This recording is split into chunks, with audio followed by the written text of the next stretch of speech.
I can't explain anything today.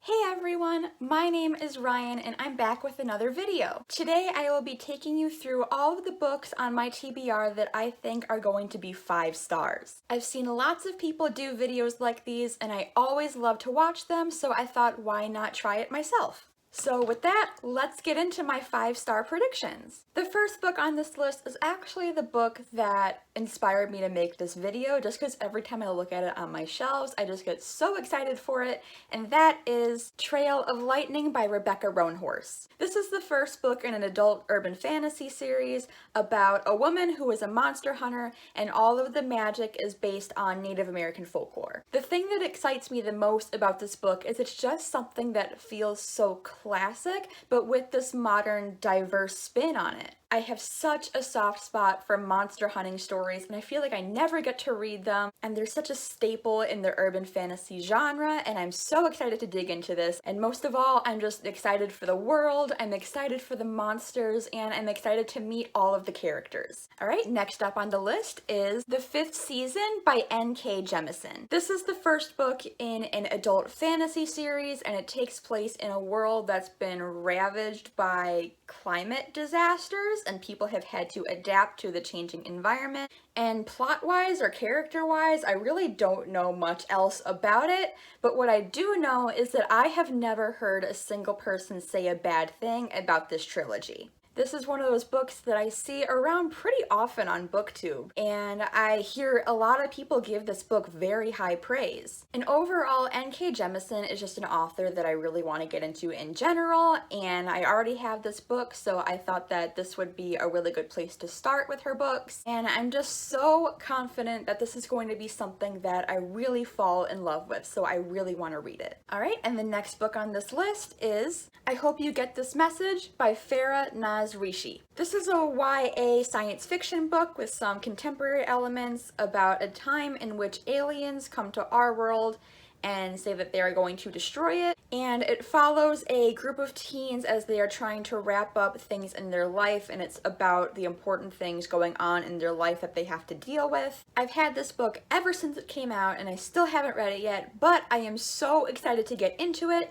I think it's going to have a lot of hard-hitting elements and a lot of the characters figuring out the meaning of life and what they want to do. And also the synopsis makes it seem like there's a pretty diverse cast of characters in here, which I'm excited about. Overall, I think this book is going to be a lot of fun and something that's right up my alley. I think it's going to make a lot of broader social conversations, but also have these moments with this really tight-knit group of characters that I can't wait to experience, and I think it's going to be very meaningful. And the next book that I have is probably the one that I am the most excited for on this list, and I know I'm saying that about all of them, but for this one I think it's really true, and that is The Seven Husbands of Evelyn Hugo by Taylor Jenkins Reid. I recently read Daisy Jones and the Six by Taylor Jenkins Reid, and I absolutely loved it, and I've heard that this one is even better. This book is kind of a fictional biography or a fictional memoir about a famous actress who had a lot of husbands back in the day,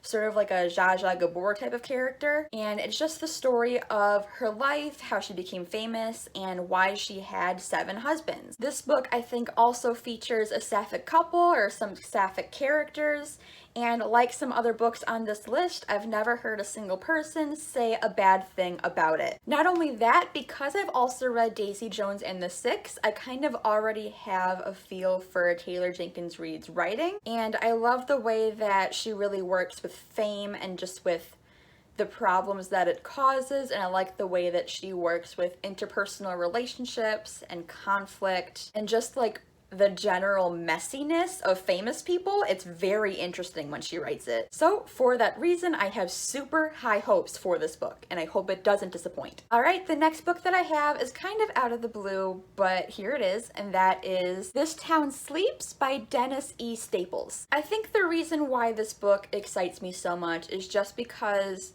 I don't know anything about it.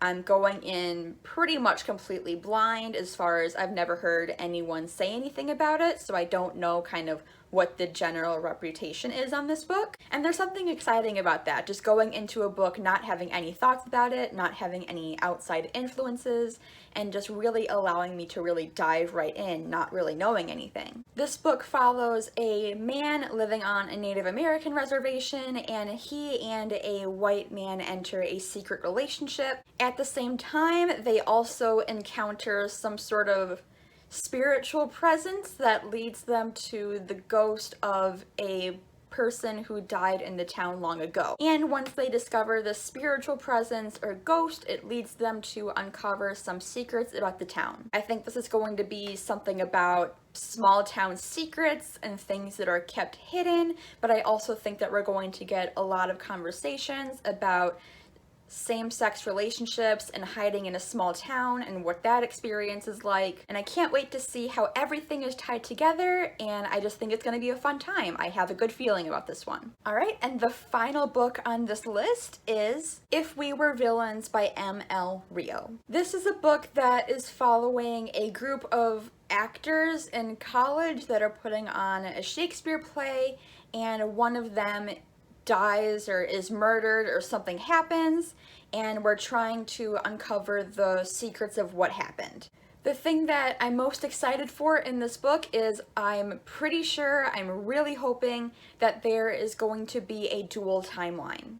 The book synopsis mentions that we're following one of the characters that was in the acting troupe after he's been released from prison 10 years later, and he's sort of telling the story of what's happening, and I'm really hoping that we flash back and forth from the present and the past as we're learning the story, and that things start to connect. That's one of my favorite tropes ever. Lots of my favorite books do that, and it's something that always sticks out in my mind whenever I read it. Aside from that, I'm also expecting a stellar cast of characters with tight-knit friend groups and characters that may be unlikable, and those things are also things that I usually enjoy. But overall, this book is really popular, a lot of people love it, and again, I haven't seen very many people say many bad things against it. Just from what I know, this book has a lot of things individually that I love in other books, and so I know logically with them together that I am going to love this. Alright, and that is it for this video. Those are my 5-star predictions. If you've read any of these books, let me know what you think down in the comments without spoilers, please. And let me know what your 5-star predictions are for your own TBRs. I can't wait to look some of those up too. But that is all that I have for you today. Hopefully I'll see you again with another video. Don't forget to like, don't forget to comment, don't forget to subscribe, and don't forget to do something for yourself today. Bye!